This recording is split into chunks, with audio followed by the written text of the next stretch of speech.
Long ago, in the beginning, he was born in Tupelo, Mississippi. He was a baby who grew to be a sensitive boy filled with many dreams. His birth took place in 1937, and after a lifetime of making entertainment history as a singer and actor, he died in 1977. Elvis Aaron Presley grew to be a very talented man, becoming a worldwide legend and the iconic figurehead of his generation. Nobody other than Jesus Christ ever made a bigger impact on the hearts and minds of living souls.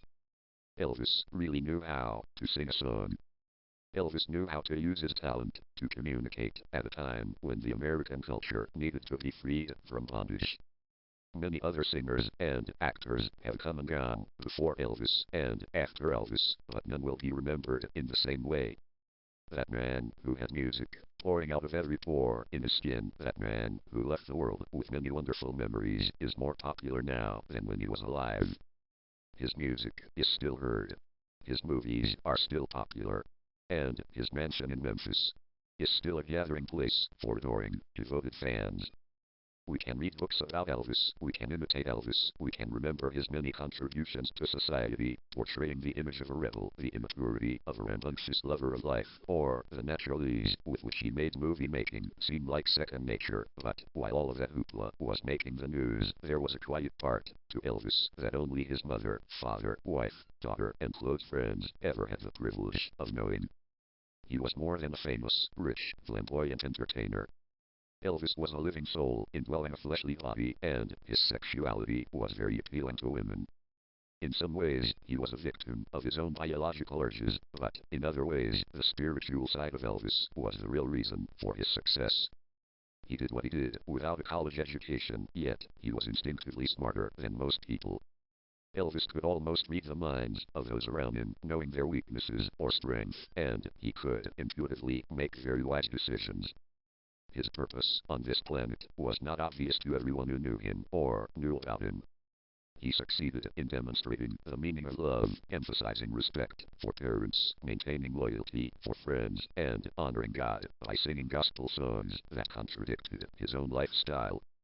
Yes, Elvis could be described as a man who searched for truth, even though fleshly pleasures often took precedence over sacrifices that would require self-denial.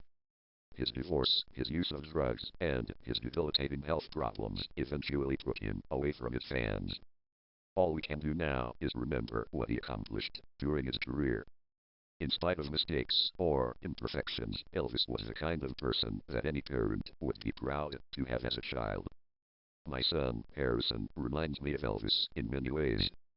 He might never become famous or rich, but he loves me and treats me with respect in the same way Elvis treated his parents. For that, I am very grateful. I like to think that Elvis repented of sin before leaving us and can be found somewhere in the presence of Jesus. That is the same desire I have for my own son, Harrison, my other 3 children, and every child of every parent, that someday they, too, will be in the presence of Jesus. Whatever they may accomplish in this life before separation of body and soul is less important than where they will be living eternally. We need to understand that one soul is more valuable than this planet and everything on it. And we need to believe what the Bible has to say about obedience to the laws of God, about the need for repentance, and about the need to treat each other with respect and love. Please, if you are a fan of Elvis, share this acronym with your friends. JIGROP. Jigrop.